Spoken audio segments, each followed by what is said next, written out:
Hola, ¿cómo están? Tanto tiempo que ha pasado. Espero que estén muy bien.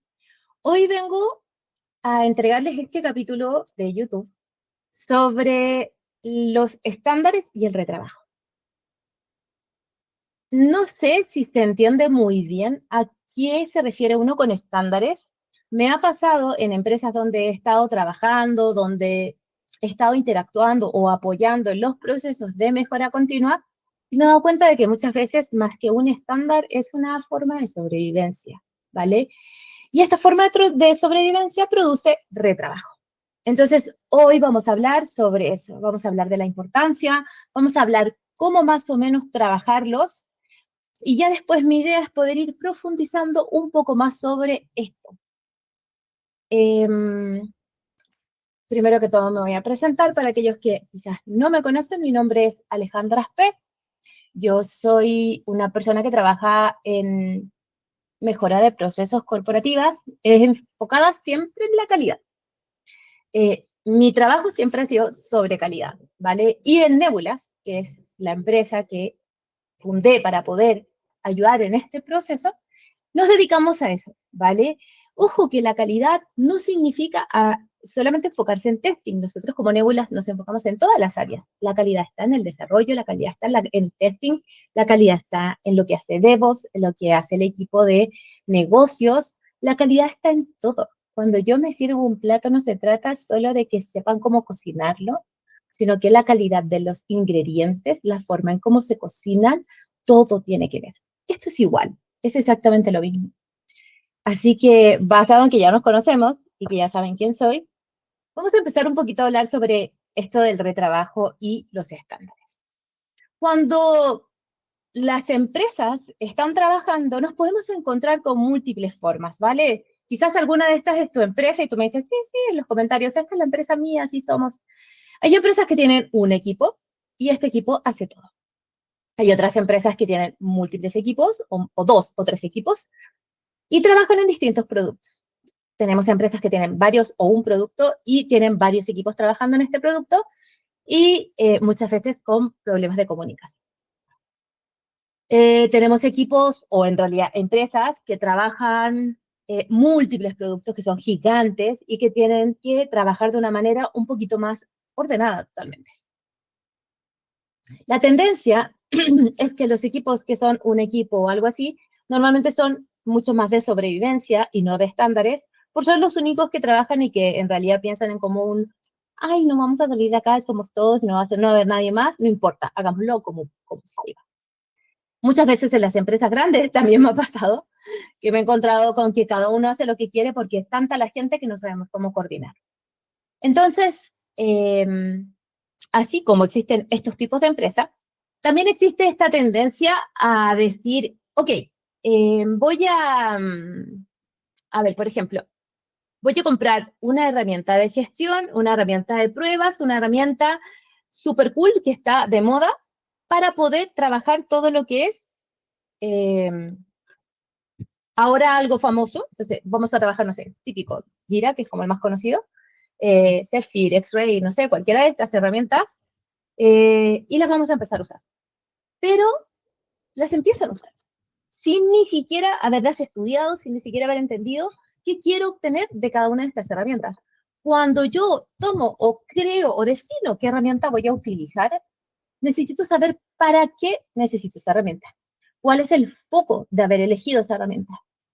¿Cuál es la idea de yo decir, sí, esta herramienta me sirve? No sé cómo yo podría decidirme por una herramienta sin saber para qué la quiero.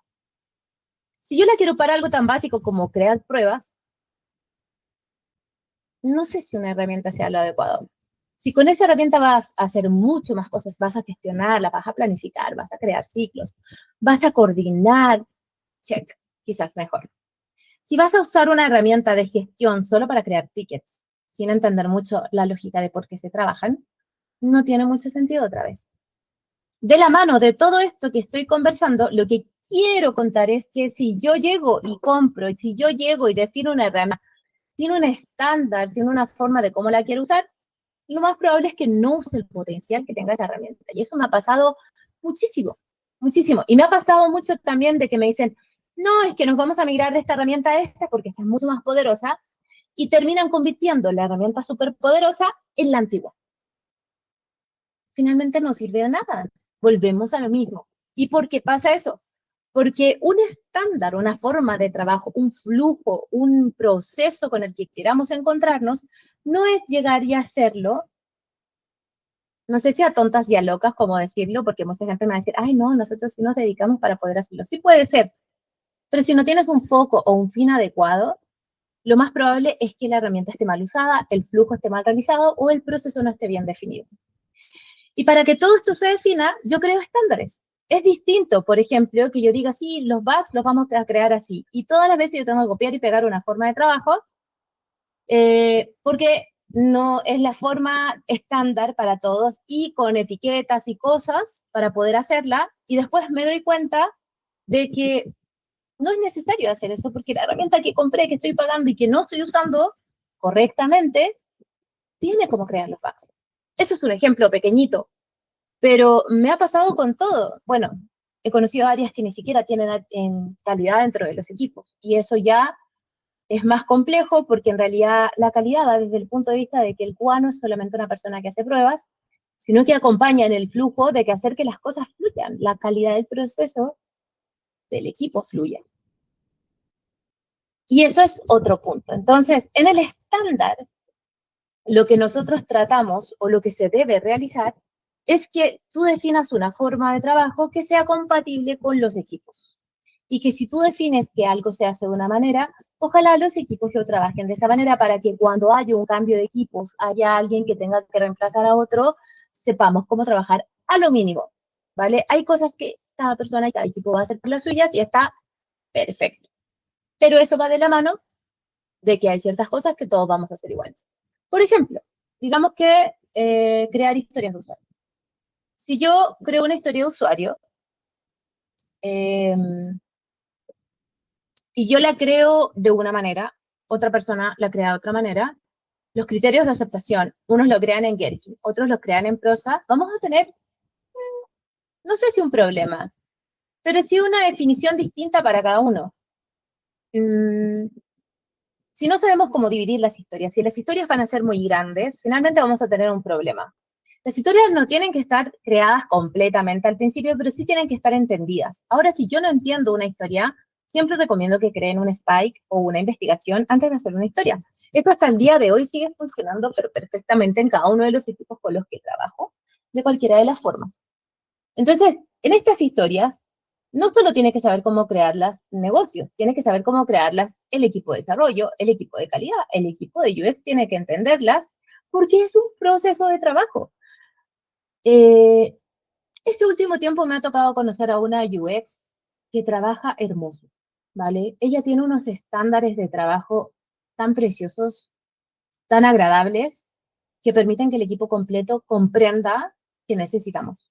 Y, y viene de algo que ella pulió por años y que también, obviamente, dentro de la empresa se utiliza y ella nos logra definir componentes, ella está compenetrada hablando como hablamos en el equipo y tiene la empatía de entender si hay cosas que se pueden o no se pueden hacer en Android y en iOS, por ejemplo. Esos estándares de ellas permiten que nosotros podamos trabajar perfecto. Pero ese estándar, además, hay ciertas cosas que son totalmente de ella y que son hermosas, y hay otras cosas que están estandarizadas dentro de los equipos. Entonces, con cualquier UX que tú vayas, tú vas a poder trabajar bien. Obviamente todos tienen sus formas distintas de hacer cosas, pero todos van a trabajar bien. Y esa maravilla tiene que ser para todo. Eso es calidad, porque ellos entregan un producto de calidad, donde nosotros vamos a poder conversar con ellos, entender lo que quieren, entender sus flujos, cuestionar sus flujos de una manera sutil y entendible para todo el equipo. Ahí tienen un tipo de estándar. Las historias de usuarios son otro tipo de estándar. ¿Cómo vamos a crear las pruebas? Ojo, existen varios tipos de prueba y bueno, si quieren en algún momento, si quieren hacer algo sobre distintos tipos de pruebas, yo tengo un libro, pero escribanlo en los comentarios y hacemos algo, ¿vale? Pero los tipos de prueba, por ejemplo, también tienen que ver. Hay empresas donde yo he estado, donde las pruebas que se crean dentro del equipo son la mayoría pruebas para validar pequeños pedacitos, ¿vale? Pero no hay pruebas que validen un flujo. Y los flujos son importantes, porque lo que pasa después de una ejecución o de una acción, el después o la postcondición es muy importante que suceda. El resultado esperado tiene que ver con la acción, pero siempre debe haber una postcondición que me diga, ah, caray, sí funciona, sí quedó bien. Si yo agrego algo y después de ese algo eso tiene que aparecer y funcionar, veamos que funcione. No solamente agreguemos, porque si solo agregamos y no probamos que funcione, no estamos validando que el flujo completo funcione. Y esas cosas tienen que ver con testing y tienen que ver con cómo definimos nuestras pruebas, cómo las queremos hacer. No nos vamos a poner en un nivel estricto, pero sí tener un conocimiento del equipo de calidad que sea, o de QA, que sea en conjunto, ¿vale? ¿Podemos tener pruebas que prueben cada cosa por chiquitito también?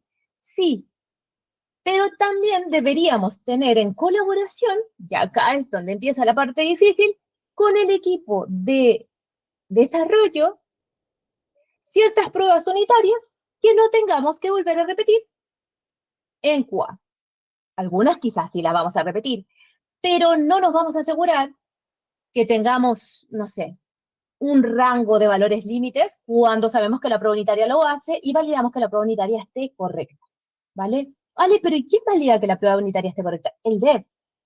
¿Pero puede hacerlo el QA con el dev? Por supuesto. Y esas son formas de trabajo que en cierta forma nos dan ciertos estándares. ¿Por qué?